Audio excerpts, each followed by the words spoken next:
is not reacting, and certainly UNB has been silent. So I'm just wondering, I mean, what can we do? Fredericton, the municipality government here, the way it operates, a citizen can't go to city council and ask to speak. Even with a few days' notice, they will not allow it. If you try, they'll turn the microphone off. How do you get the city council? How do you get them to protect the wetland from developers?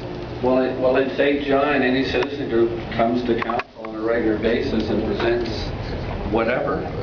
I guess in Fredericton they have the committee system, and I guess you get an opportunity to go to the committee and present to them. I think they meet in the afternoon, I think around 12 to 1. I don't know if you've ever gone to the Fredericton committees that are responsible. That's been tried several times, and they'll prevent you from going to the next step, take it to council. No, we have requests to come in, and we tell the common clerk to schedule each citizen group to come to us, and we allow them 15 minutes or 20 minutes, depending if it's an individual or if it's a group, but usually that 15 minutes goes into an hour because there's questions and answers and so on.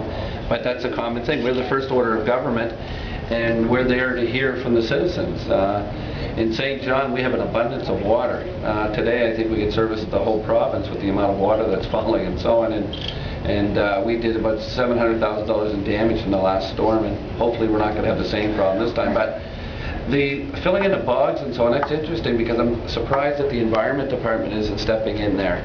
Because in St. John, we had a project in the East St. John area where somebody wanted to build and so on, and what happened was there was a natural flow of water and we weren't allowed to build there. So the bog is a similar situation, and I'm not sure what steps you've taken with the Environment Department to step in. Well, it's actually registered as a provincially significant wetland because of its high geological and habitat value. The Minister of Environment, this is former Minister Al Lacey, is one of the co-owners of the development up here. And word on the street is that he phoned up MLA, who phoned up the Premier's office, who contacted the Minister of Environment. And basically, the allegations are that the Minister of Environment has put forward an enforcement order to restore the wetland, when in fact, during that restoration order, further infilling by the developer occurred. We're looking at drainage patterns in St. John. We may have to stop developers from building in upper areas because of floodplains below and so on. Because what happens is you fill up that area, and whether it's asphalt, it always seeks its lowest level by gravity, and it's going to hit below. We were having some serious problems in 2 or 3 areas in St. John.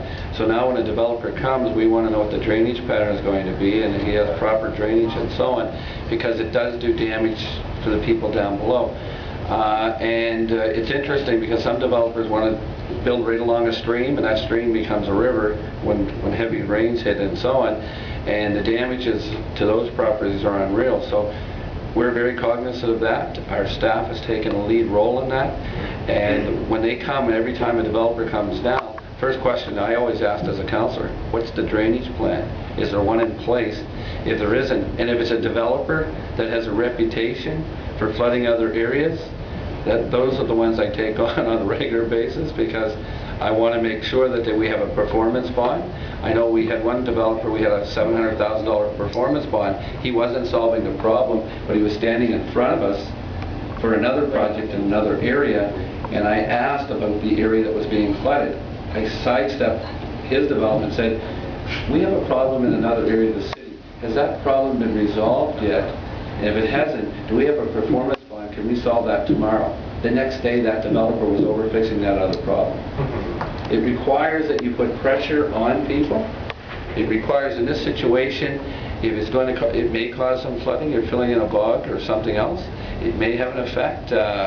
Hopefully you have people, you have a lot of university people here who work in geology and so on, and you should be calling upon them, but I'd be calling upon the Environment Department to make sure that it isn't going to have an adverse effect on your water supply.